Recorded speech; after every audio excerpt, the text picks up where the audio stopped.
Hey, it's your buddy Peace and Harmony here with you today.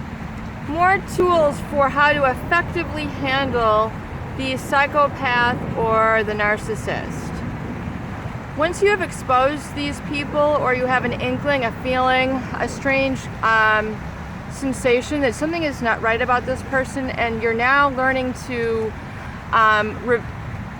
research this type of personality, and now you're really thinking that this person is no good. They are deceptive, they are manipulative, the way that they talk to you has you feeling like you're losing your power, you're losing your presence. At first things were going great within you, now you feel like things are kind of going out of control, and you no longer now feel in control. You feel like things are off balance with you, things are just not right. Something is really wrong about this person, and you've actually learned some upsetting news about them, or you've discovered this about them, and you're looking for some tools to how to manage the relationship now. And sometimes we can't just immediately walk away. Sometimes it's not that easy. It's not that simple. Sometimes it's very complicated. So we have to have tools for how to bolster ourselves up emotionally and handle them effectively, so we're no longer repeatedly victimized, manipulated, and abused. Now, the narcissist will use certain tactics, words, meanings. They will use certain expressions, body language to try to manipulate people. A lot of this is really done in a way to get you to perform in a certain way, react in a certain way. Like they say, push your buttons, but it becomes really deeper than that, because what happens is it ends up kind of disintegrating your entire value system and your ability to utilize your peripheral vision. It inhibits your ability to take in information from your environment that you would need to perform and function on a daily basis. It clouds your senses, and just like I can't think clearly, I can't concentrate. It goes deeper than that, and I think a lot of psychologists have not had a lot of training for how to help people through this, yet it is so devastating. It literally is like you've just been dropped off of a plane and landed in a foreign land where you no longer know where you are.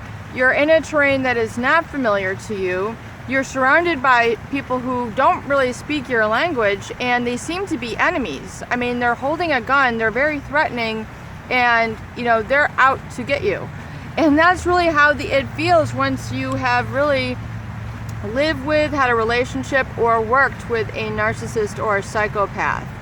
And chances are you have arrived at this feeling or this situation after some time. Some people are able to identify them right away. Can't you tell this person is using you? Can't you tell this person is manipulating you? Oh, but I love them. Oh, but they're so this. Oh, but they're so that. Whatever excuses, it was really just keeping you from the truth. But chances are there's nothing you could have really done. There's nothing you really could have known. Maybe you were in a situation that was beyond your control. I mean, maybe it was your parents. Maybe it's your boss. You've been working in this job. This guy or gal just got, transferred to this department. You're being sabotaged. Lies are being spread about you. Things are being slandered. Your kids are being neglected. Your work is suffering. It's having a real toll. It's having a real impact. And these people can be dangerous. Dangerous meaning that they will stop at nothing to really hurt you, destroy you, and push your buttons. They'll do strange things. They'll remove strange items from homes. They will graffiti places. They'll carve their initials. It's almost like their calling card. They kind of mark their territory. I mean, we're talking about grown adults here, professional people who will do really odd, strange things. Move things around, switch pictures around, just try to get you, something is kind of off and you don't know what it is, so it'll send you into this tailspin. I mean, this is what these people do. I mean, it's like the people that you hear about in the news, and you've just found out that this is your family member, and now it's like you're finally getting some perspective and you need some tools to handle this type of person. So there are specific tools that you can use for handling this person. Number one, of course, as we've discussed, is no contact. Just immediately. Not tomorrow, not in a week, not after you get up the courage, not after you really decide. It's just, not when they stop calling you, not when, you feel like you can live without them, because those feelings are never going to come. It has to be applied immediately. No contact, no contact, no contact, no looking them up, no terrorizing yourself with what are they doing. Who cares? Let them move on and sabotage someone else. You're not responsible for their emotional evolution. You're not responsible for saving them. You are not, you do not have to do that. So give up that sort of, feeling that you have to help them and you have to somehow salvage your relationship, because it's not going to happen. You need to let them go. Let them pulverize somebody else. You do not need to get destroyed financially, emotionally, physically right now. You need to take care of you and you alone. You are what is most important. What are some tools for handling them? An emotional mindset of indifference, neutrality, no emotion. Yes, you're sad. Yes, you can cry, but you don't want to do that in front of them. They're going to try to get you to react. They're going to, even though you've exposed them, they're going to try to get you into conversation. Do you still want to stay together? I mean, it's like, are you kidding me? I mean, I don't care if it's your mother, I don't care if it's your father, I don't care if it's your sibling, I don't care if you're married to them. You just, you walk away like someone said, well, go to the store and get some milk. Whoa, there's a bee. So, like, let's just say you were to look at your to-do list. Go to the store and get some milk, get some juice. So you just pick up your list and you go to the store. That is how you leave the narcissist or psychopath. You pick up your list, you get your car keys, and you leave. You go to the store, you pick up your milk, you pick up your juice, and you bring it someplace that is now your new home, which is within yourself. You have just discovered, something very, very important. Thank God you have been able to expose them, because a lot of people, a lot of other women, men, it doesn't matter, guy or gal, who are not as strong, who cannot accept the truth, and who have not exposed them.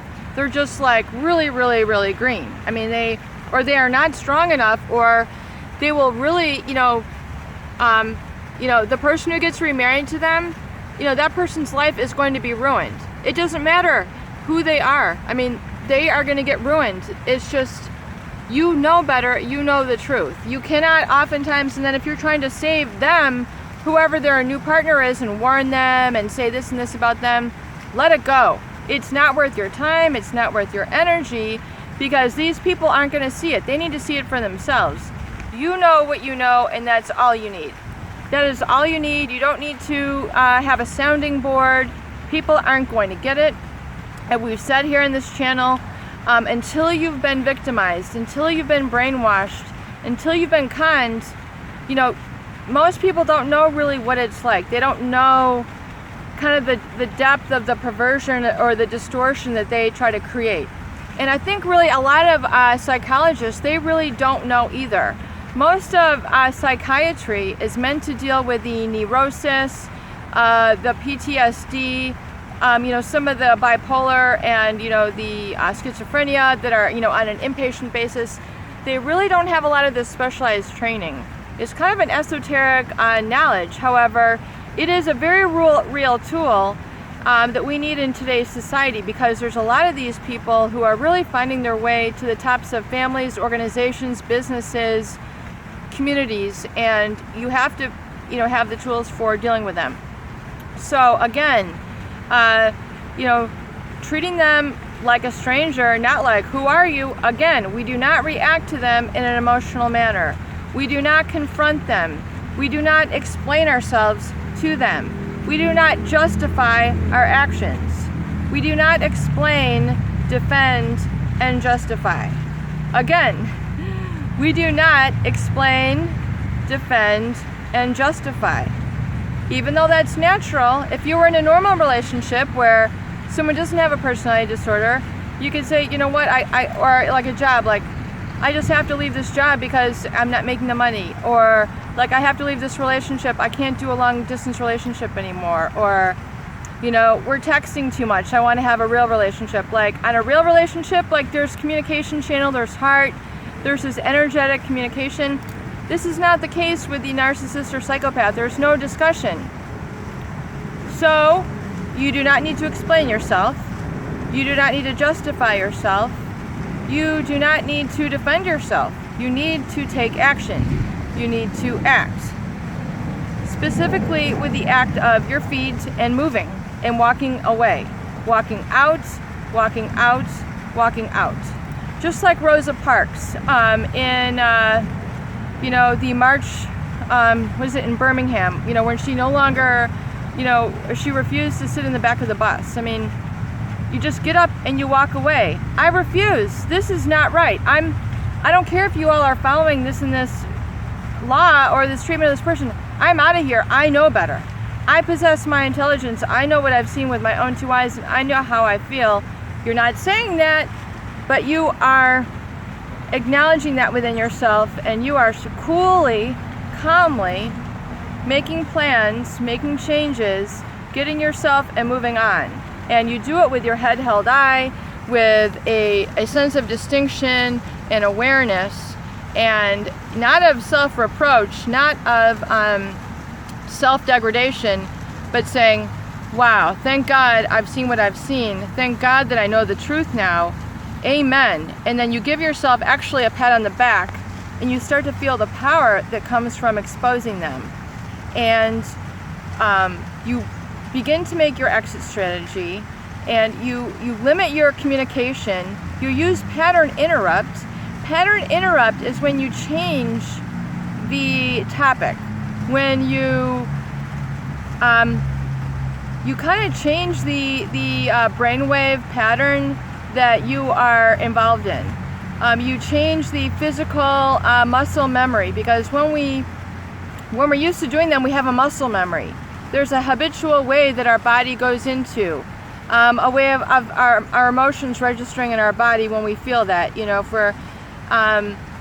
if they're our boyfriend, our muscles feel a certain way. You need to pull back, and you need to stop speaking and come to a place of calm and neutrality, which means I'm not upset, I'm not excited, I just am, I am.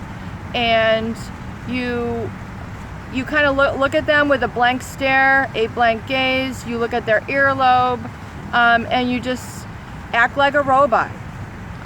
You know, just really, you know, go into another character. And if you're uncomfortable, amen, you are in the right place.